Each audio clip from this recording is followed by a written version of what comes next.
Sutra Teratai yang Menakjubkan. Bab 12 Dewadatta. Shinfasyang Sutra Teratai episode 1332. Kebijaksanaan luhur dari Bhagawan adalah setara yang tidak membedakan musuh atau teman. Dewadatta memperoleh peramalan akan kebudayaan dari Buddha. Ini menunjukkan pandangan kewelas asihan nan setara dari Bhagawan Sakyamuni. Perasaan benci dan iri dari Dewadatta sudah terbiasa selama banyak masa kehidupan, tiada beda dengan masa lampau. Musuh dari Sakyamuni sekarang tiada beda dengan mitra dari masa lampau. Dengan demikian, menunjukkan kebenaran paling akhir dari kendaraan tunggal, kebijaksanaan luhur nan setara yang tidak membedakan musuh atau teman. Ini berbicara tentang Dewadatta. Dia sekarang telah menerima peramalan kebudayaan dari Buddha Sakyamuni.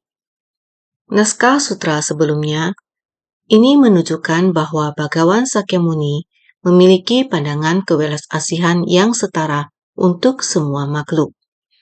Jadi, Dewadatta memiliki perasaan benci dan iri hati di dalam hatinya.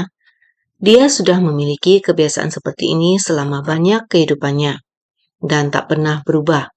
Dari era Buddha Ratnagarbha hingga sekarang, selalu memiliki kebiasaan ini, tidak pernah berubah sama sekali. Tidak ada bedanya dengan masa lalu. Pada saat itu, ada Brahmana Ratnasagara yang merupakan Buddha Sakyamuni saat ini. Itu adalah kehidupan lampau yang telah berlangsung selama kehidupan yang tak terhitung banyaknya. Dari zaman Buddha Ratnagarbha, atau mungkin beberapa zaman lampau lainnya tidak dapat dipastikan, selalu untuk waktu yang sangat panjang. Sejak dahulu kala, Dewadatta adalah seperti demikian. Kehidupan demi kehidupan, dia datang untuk bertentangan Buddha Sakyamuni.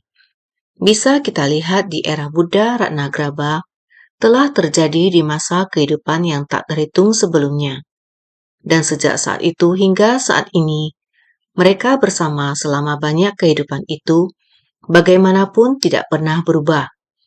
Dia selalu bertentangan dengan Buddha, selalu menjadi musuhnya. Kita juga seperti ini. Beberapa orang akan melakukan hal yang sama. Dan bukan hanya untuk satu kehidupan, saya tidak puas dengan Anda. Dalam kehidupan berikutnya, saya masih akan mengikuti Anda. Saya akan terus menyiksamu. Masih ada orang seperti ini. Apalagi Buddha Sakyamuni dan Dewadatta. Sebenarnya di masa lalu, apa yang menyebabkan awal mulanya kondisi syukur dan kebencian ini? Dewadatta terhadap Buddha Sakyamuni memiliki rasa syukur dan kebencian yang terus-menerus. Rasa syukur karena mereka adalah keluarga. Mereka adalah sepupu dari garis keturunan yang sama. Dewadatta dalam kehidupan ini adalah adik sepupu dari Buddha Sakyamuni. Dia adalah kakak laki-laki Ananda. Mereka berasal dari keluarga yang sama. Buddha Sakyamuni meninggalkan rumah menjadi monastik, mencapai kebudayaan. Namun ketika Dewadatta melihat Sang Buddha mencapai tingkat kebudayaan yang begitu agung, bijaksana dan membabarkan dharma, semua orang bersukacita, semua orang menghormati, dia sangat bersukacita. Dia juga mau bergabung bersamanya dan menjadi seorang monastik. Jadi dia bersama Ananda.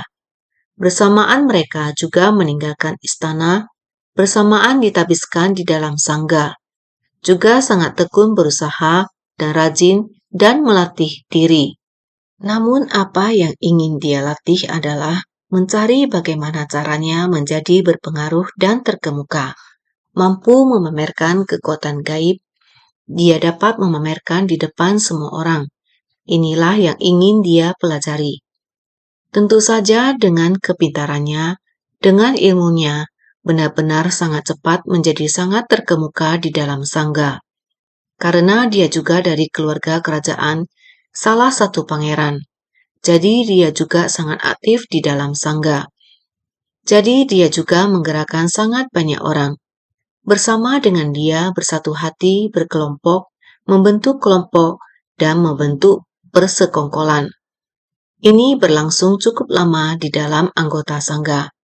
Terus-menerus sampai jalinan jodoh ini masak dan timbul sebersit niat.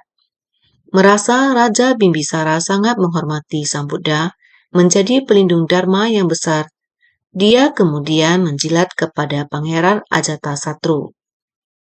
Ketika Ajatasatru adalah seorang pangeran, dia pada dasarnya memiliki mentalitas yang relatif memberontak dan juga melihat bahwa Dewadatta begitu aktif dalam perkumpulan sangga. Dewadatta sangat aktif dalam kumpulan sangga. Dewadatta dapat menuruti keinginan Ajatasatru dalam segala hal.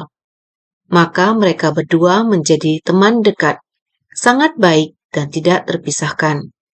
Dimulai dari ini, perlahan menghasut Ajatasatru dan secara perlahan memberitahunya, "Jika kekuasaanmu dapat bertambah banyak yang mengikuti saya di kumpulan sangga, jika kamu dapat menjadi raja kelak, dan saya mencapai kebudayaan kelak, saya dapat memimpin kumpulan sangga, memimpin Buddhisme, biarlah saya yang memimpin Buddhisme dan kamu sebagai raja. Mari kita membangun negara dan ajaran sebuah negara yang ideal." Ajatasatru mendengar apa yang dikatakan Dewadatta dan berpikir itu sangat bagus. Di masa depan, negara yang saya bangun akan menjadi negara ajaran Buddha yang seperti apa, akan menjadi masyarakat yang seperti apa untuk ditujukan kepada dunia, sebuah negara besar yang paling ideal. Ini adalah impiannya. Dengan demikian, Ajatasatru terhadap ayah dan ibu mulai merencanakan bagaimana merebut tahta dari ayahnya. Kemudian, dia mengambil kesempatan. Saat ayahnya meninggalkan istana, ayahnya pergi ke Taman Jetawana untuk memberi persembahan kepada Buddha dan mendengarkan Buddha mengajar Dharma. Sebelum memasuki kota, Ajatasatru menutup gerbang kota dan mengirim orang untuk menangkap ayahnya di luar kota dan mengurungnya di dalam penjara. Ini adalah kedurhakaan terhadap orang tua sendiri. Tentu saja, jalinan jodoh ini dimulai dari Dewadatta. Dewadatta mulai mendapat persembahan dari Ajatasatru. Beliau mulai memimpin dan memisahkan anggota sangga. Juga ada sebanyak 500 monastik yang mengikuti Dewadatta untuk membangun perkumpulan sangga baru. Mereka demikian berada di luar, dia memamerkan bahwa dia lebih kuat dari Buddha. Sebenarnya Buddha memimpin orang dengan kebajikan, hanya ingin memamerkan kekuatan gaibnya untuk membingungkan dan mengacaukan batin manusia. Sariputra dan Moggalliyana merasa bahwa dalam suatu negara, ketika membahas tentang agama, sudah begitu banyak agama lainnya. Sekarang ini terjadi pada agama Buddha. Dewadatta memimpin orang keluar dari perkumpulan sangga dan demikian memamerkan kekuatannya. Mereka datang ke Buddha dan menjelaskan situasi dan perilaku Dewadatta di luar saat ini. Buddha berkata kepada mereka, "Tidak ada yang bisa dia lakukan tentang hal ini. Dewadatta telah melalui proses ini selama banyak kehidupan. Ini adalah tidak mungkin kita hitung." Dia mulai mendekati Buddha dan kemudian mulai melawannya. Tetapi Sariputra dan Moggalliyana merasa bahwa demikian pasti akan berdampak pada perkumpulan sangga. Jadi Moggalliyana dan Sariputra bersungguh hati dengan kebijaksanaan Sariputra untuk berbicara kepada anggota sangga. Dengan kekuatan gaib Moggalliyana untuk menundukkan monastik, para makhluk yang telah meninggalkan kehidupan duniawi. Membuat mereka tahu bahwa kebajikan yang diajar dan dibimbing oleh Buddha Setiap orang ingin memiliki kekuatan gaib yang seperti ini. Ini bukannya tidak mungkin asalkan kita bersungguh hati. Saya, Maudgalyayana, juga diajar dan dibimbing oleh kebijaksanaan dan kebajikan Buddha. Buddha tidak berharap menggunakan kekuatan gaib untuk membingungkan para makhluk. Kekuatan gaib hanya berasal dari hati yang murni. Setelah batin kita murni, kekuatan dan kebijaksanaan akan berpadu. Ini adalah hasil dari kebajikan.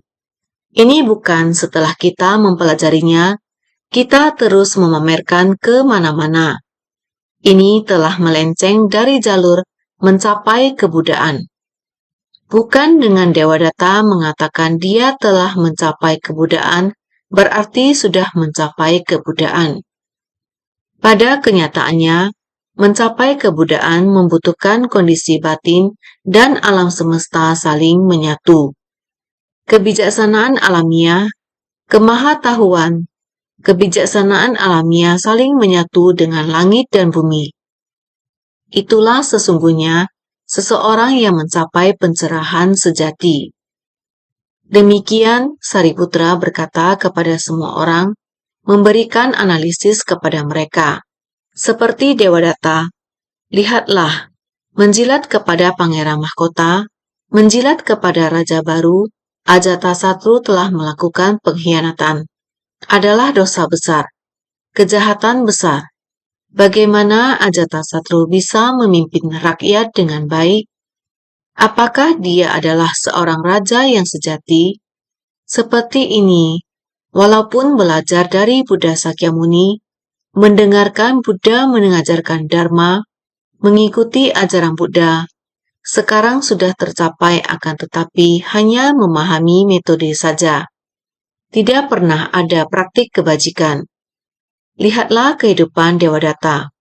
Dibandingkan dengan kehidupan Sang Buddha yang memimpin setiap orang di perkumpulan sangganya, lihatlah kebajikan kedua orang ini untuk dibandingkan. Dengan bijaksana menganalisa mengenai kebajikan ini, ada perbedaan besar antara kedua orang ini. Apakah Anda semua bersedia hidup dipimpin oleh orang yang kurang kebajikan, hanya mengandalkan ketenaran dan kekuatan gaibnya, tidak ada praktik kebajikan? Apakah Anda akan hidup dengan belajar dari orang seperti ini? Setelah semua mendengarkannya, benar, ini sama dengan awal mula hidup dalam kelompok Sangga Sang Buddha.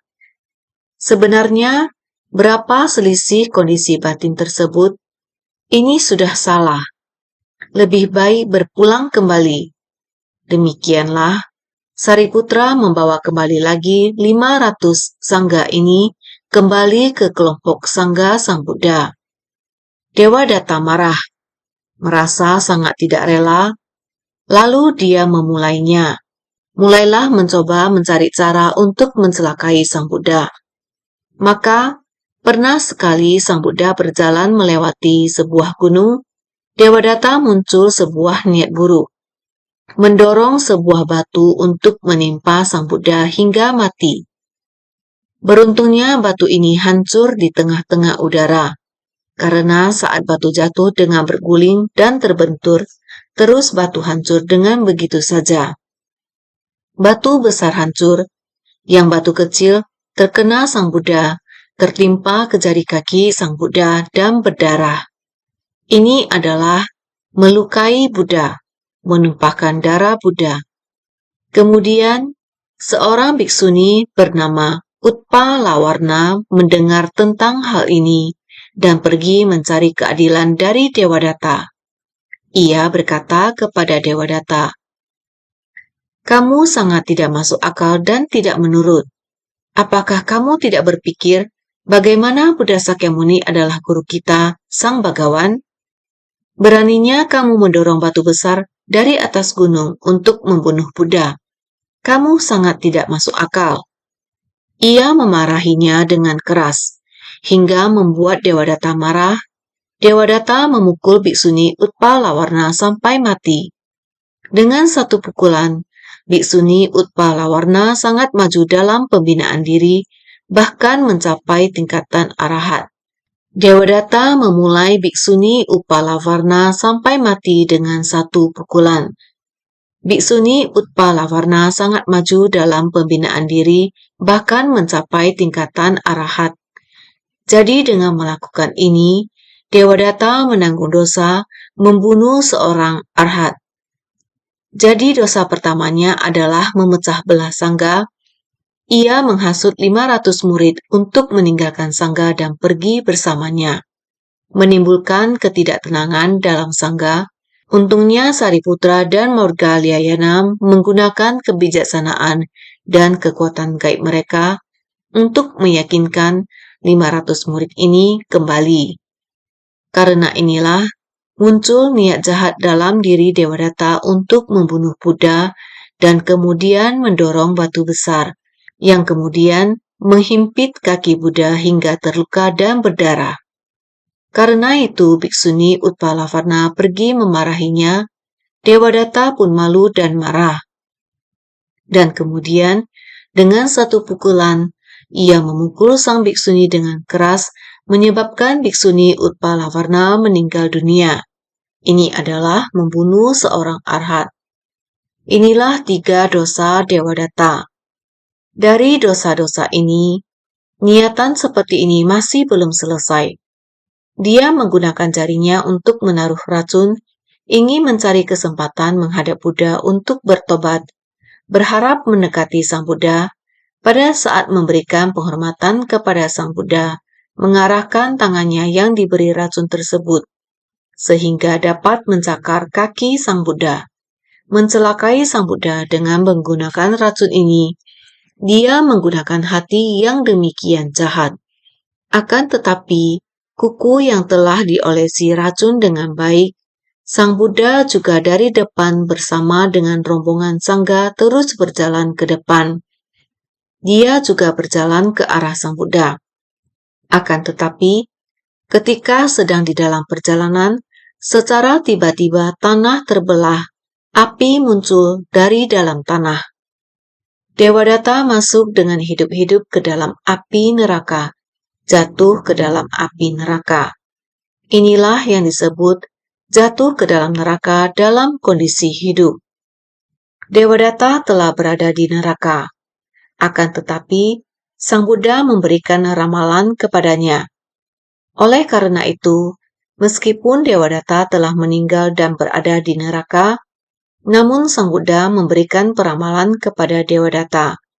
Ini menunjukkan kewelas asihan yang setara dari Buddha Sakyamuni. Karena Dewadatta di dalam perkumpulan sangga juga pernah sangat giat dalam membina diri.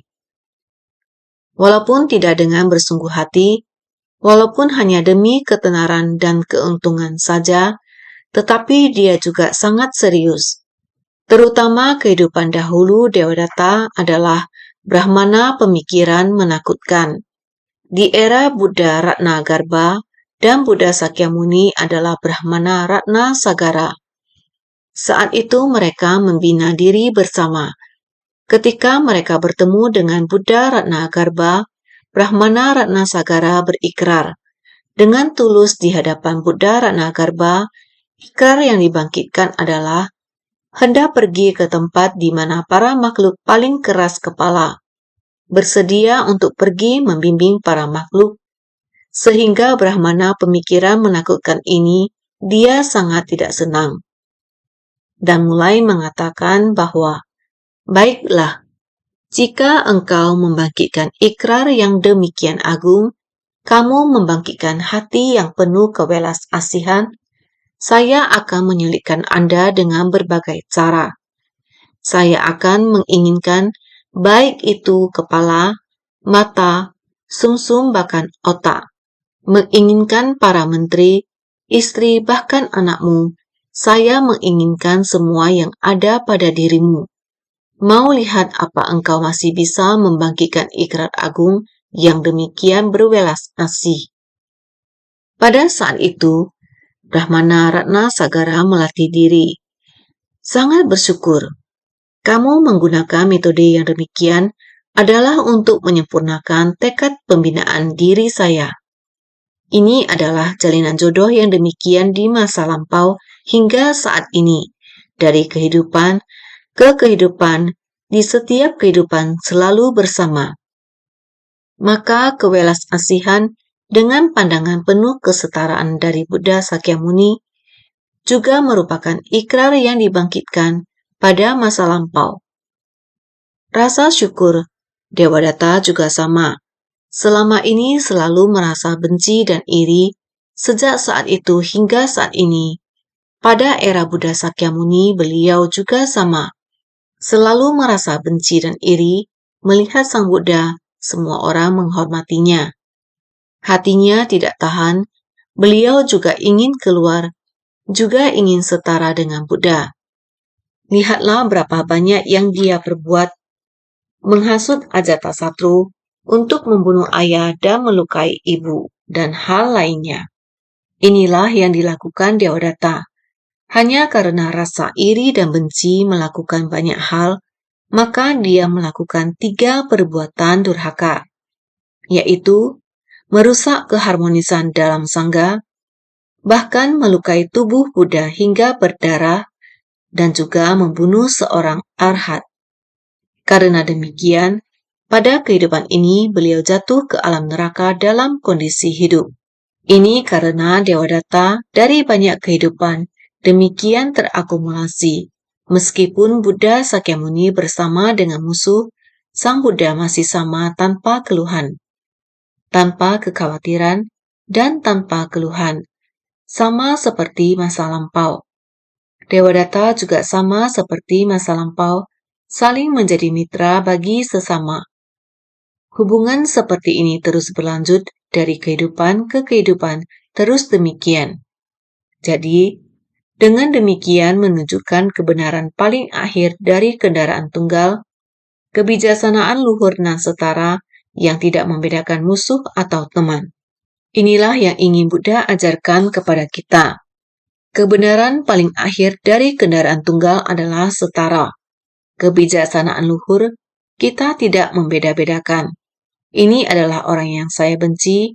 Dia telah terlalu banyak mencelakai saya, sangat menyusahkan saya.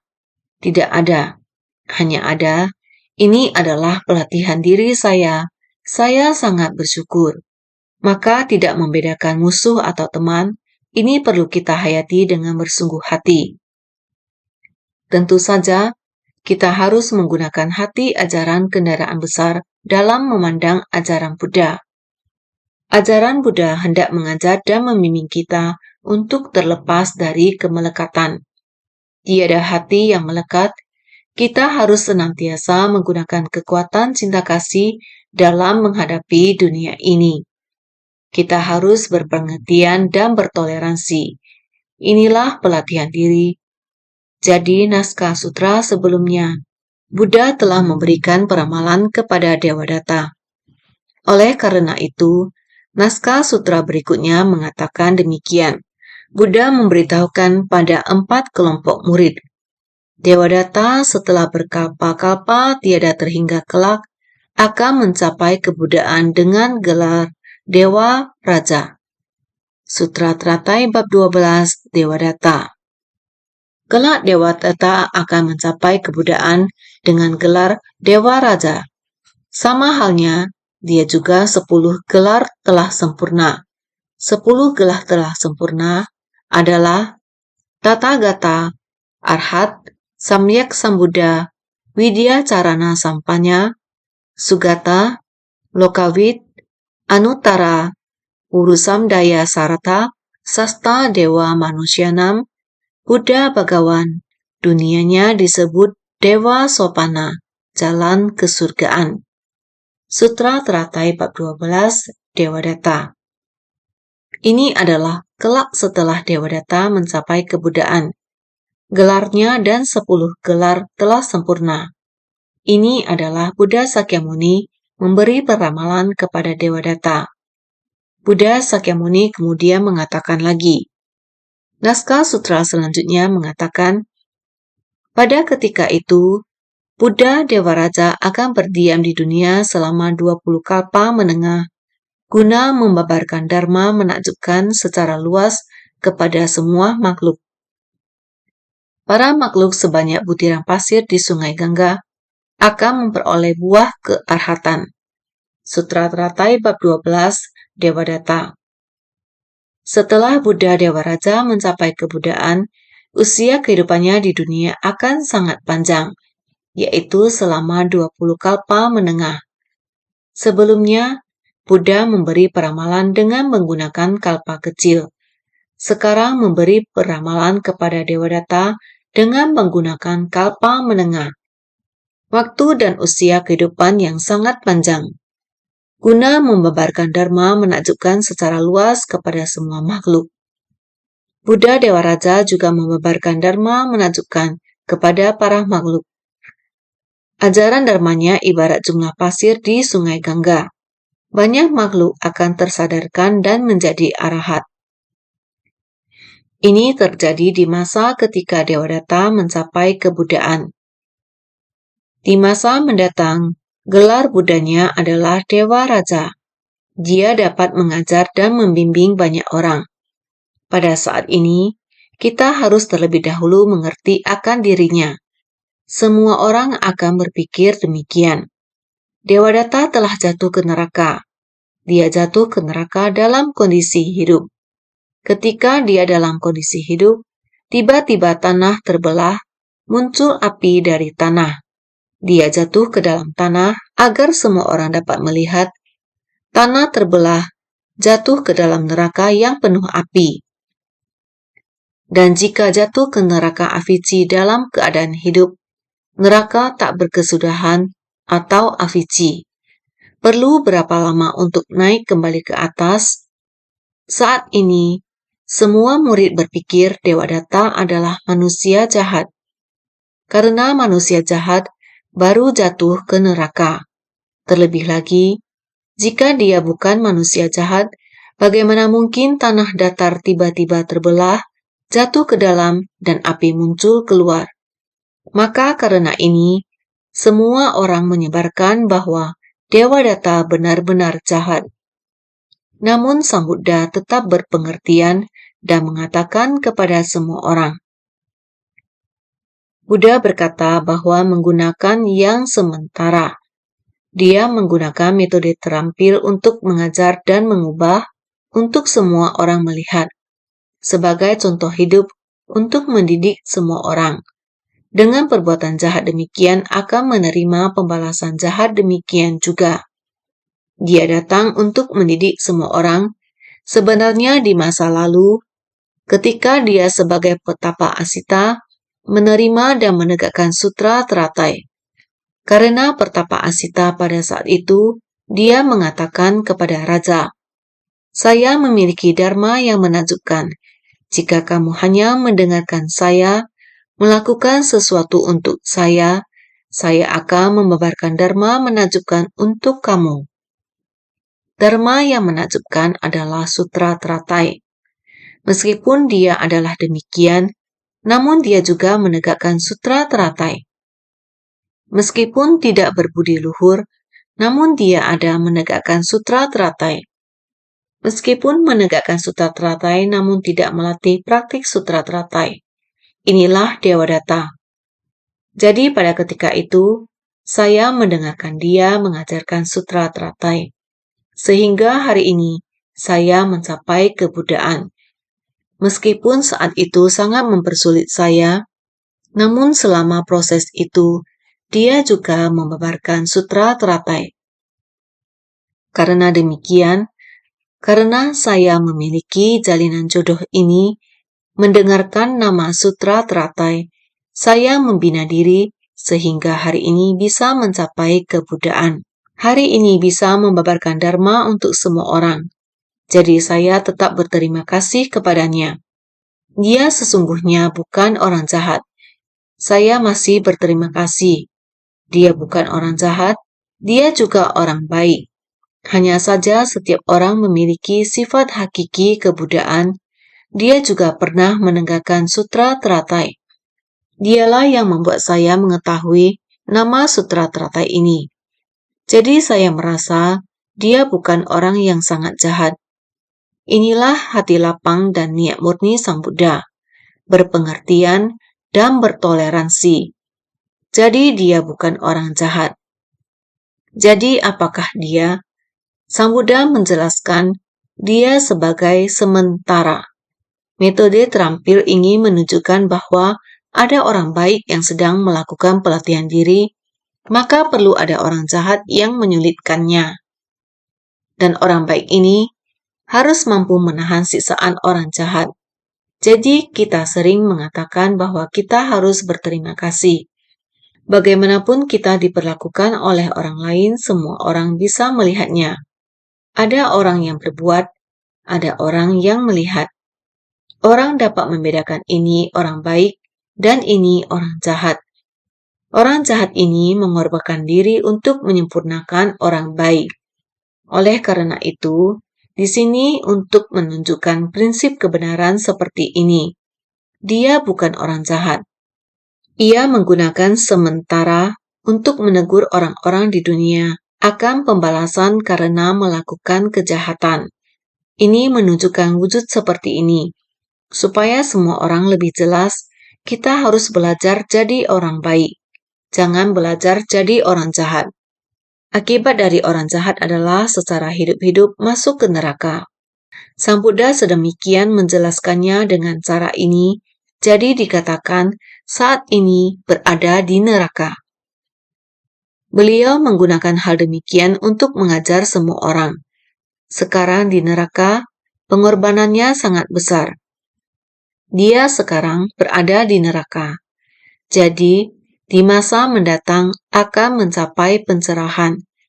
Karena demikian, ingin menyempurnakan pencapaian begitu banyak orang.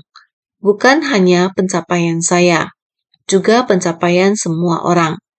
Karena demikian, dia memiliki pahala kebajikan. Di masa mendatang, dia juga memiliki kesempatan untuk baik-baik memperbaiki dirinya sendiri. Bersungguh-sungguh memunculkan sifat hakiki tatatanya. Membina diri dengan jujur, kedepannya dapat mencapai kebudaan, jadi menjadi Buddha.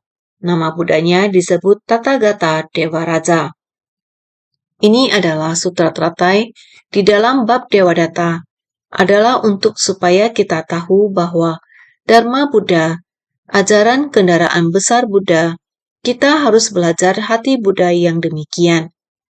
Harus tahu untuk berpengertian, mengerti untuk bertoleransi, dada bisa lapang. Memiliki kelapangan dada seluas jagat raya sehingga dapat merangkul seluruh alam semesta. Dapat mentoleransi semuanya. Dia, Dewadatta, bagaimana menyulitkan Buddha Sakyamuni. Buddha Sakyamuni mengira dia sedang menyempurnakan pencapaiannya. Dia demikian memecah belah sangga. Dia, Buddha Sakyamuni, menganggapnya sebagai dia menggunakan ajaran sementara untuk memunculkan kebenaran. Jadi seumur hidup mengeluarkan darah dari tubuh Buddha, melukai Sang Buddha, juga membunuh arhat. Hidup-hidup terkubur ke dalam neraka, terkubur di dalam tanah, jatuh ke bawah, api membakar membuat semua orang dapat melihatnya, adalah untuk mengajarkan semua orang. Ini adalah ajaran sementara, yaitu mengajarkan ajaran terampil kepada semua orang. Jadi di dalam bab ini, selain membicarakan tentang jalinan jodoh untuk memberikan peramalan kepada Dewadatta, dalam sutra disebutkan, Buddha memberitahukan pada 4 kelompok murid. Dewadatta setelah berkalpa-kalpa tiada terhingga kelak akan mencapai kebuddhaan dengan gelar Dewa Raja. Ini adalah Sang Buddha menggunakan hati yang bertoleransi untuk menjelaskan, untuk memberikan peramalan kepada Dewadatta. Pada ketika itu, Buddha Dewa Raja akan berdiam di dunia selama 20 kalpa menengah. Buddha Dewa Raja akan berdiam di dunia untuk membabarkan Dharma. Semua makhluk akan memperoleh buah keahratan setelah mendengarkan dharmanya. Satu kalpa dari penambahan dan pengurangan di dunia material disebut satu kalpa kecil, di mana terjadi proses pembentukan, berlangsung, rusak dan lenyap. 20 kalpa kecil disebut kalpa menengah. Buddha Dewa Raja akan berdiam di dunia selama 20 kalpa menengah. Demikianlah perhitungan dari panjang usianya. Buddha Dewa Raja akan berdiam di dunia untuk membabarkan dharma. Semua makhluk akan memperoleh buah keahratan setelah mendengarkan dharmanya. Selama 20 kalpa menengah. Tahukah berapa lama 20 kalpa menengah itu? Sangat lama. Coba pikirkan. Satu kalpa penambahan dan satu kalpa pengurangan disebut satu kalpa kecil. 20 kalpa kecil yaitu satu kalpa menengah. Buddha Dewa Raja akan berdiam di dunia selama 20 kalpa menengah. Ini adalah waktu yang sangat lama. Singkat kata, guna membabarkan dharma menakjubkan secara luas kepada semua makhluk. Berdiam di dunia dengan sangat lama dan membabarkan dharma sangat banyak. Dia datang untuk membabarkan dharma kepada semua makhluk, menggunakan waktu yang begitu lama untuk membabarkan dharma menakjubkan. Para makhluk sebanyak butiran pasir di Sungai Gangga akan memperoleh buah kearhatan, akan menyadarkan sedemikian banyak Sravaka, terutama para makhluk yang mencapai tingkatan arhat, akan berjumlah sebanyak pasir di Sungai Gangga. Banyak sekali arhat, karena dharma menakjubkan yang dibabarkan dapat membantu pencapaian begitu banyak orang. Akan menyadarkan sedemikian banyak Sravaka, dapat membimbing begitu banyak orang karena dia tinggal lama di dunia, maka dia dapat menyelamatkan sangat banyak orang. Ini adalah Buddha Sakyamuni. Dan di dunia, pengajaran sepanjang hidupnya menjelaskan bagaimana dia melatih diri di kehidupan lampau, berapa banyak penderitaan yang dialami, dan pernah melewati era kerajaan, yaitu dengan segala cara dia merendahkan dirinya untuk mencari dharma menakjubkan. Prinsip kebenaran mencari dharma menakjubkan ini, yaitu mewariskan bab kemunculan stupa mustika, dan bab kemunculan stupa mustika mewariskan lagi bab guru dharma. Bab guru dharma mulai meminta kita bersungguh-sungguh untuk menegakkan sutra teratai yang menakjubkan. Berpegang pada sutra teratai, pahalanya yang sangat besar. Mendengarkan sutra teratai juga ada pahala kebajikan. Apalagi kalau menerima dan menegakkan sutra teratai. Demikian diteruskan. Pada bab Dewadatta telah menunjukkan betapa besarnya pahala kebajikan. Dengan mendengar, menerima dan menegakkan sutra teratai, dia demikian mendengarkan, menerima, dan menegakkan. Sehingga pada waktu begitu lama sebelumnya, ketika pada zaman Buddha Ratnagarbha, dia mulai demikian berikrar. Saling bertentangan, demikian terus-menerus menyulitkan Buddha Sakyamuni. Tetapi Buddha Sakyamuni tetap bersyukur. Penuh rasa syukur yang begitu lama dari masa ke masa kehidupan. Bagaimanapun disiksa atau dilukai, dia selalu menggunakan hati penuh syukur dan pengertian. Ini sedang mengajarkan kepada kita, di dunia harus memiliki batin seluas lautan, seperti ruang kosong dapat menampung segalanya. Di ruang kosong, gunung, sungai, tanah, dan lautan luas. Butiran pasir di Sungai Gangga yang tiada terhitung, berlapang dada menerima yang baik dan buruk, dan harus seperti ruang kosong. Baik buruk semua dirangkul dalam ruang kosong, tidak terpengaruh oleh benda baik ataupun buruk. Hati Buddha haruslah demikian. Tetapi menerima dan menegakkan sutra teratai ada pahala kebajikan, karena dapat memberikan pencapaian kepada orang lain. Seperti pertapa tersebut, dia berkata, Saya memiliki ajaran menakjubkan. Saya bisa memberikan pencapaian kepada kamu, tidak peduli dia menggunakan berapa banyak metode untuk menyulitkan orang.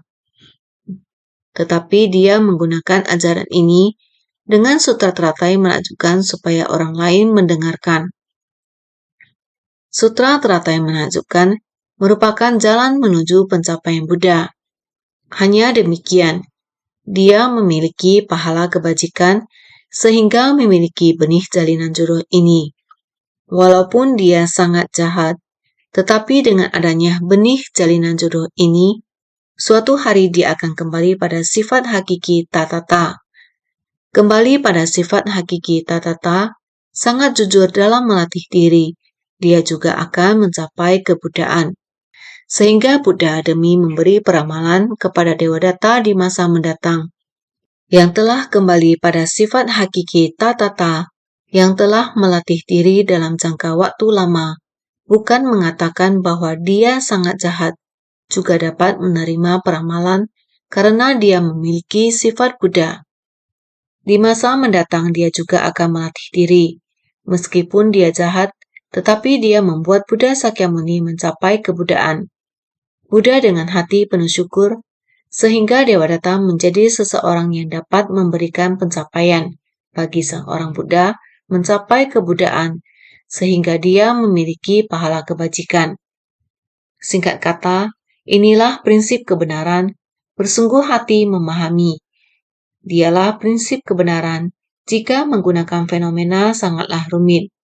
Hal yang rumit sebenarnya berasal dari prinsip kebenaran yang sederhana. Prinsip kebenaran pada dasarnya sangat mudah. Datang ke dunia menjadi rumit, sehingga kita harus senantiasa lebih bersungguh hati.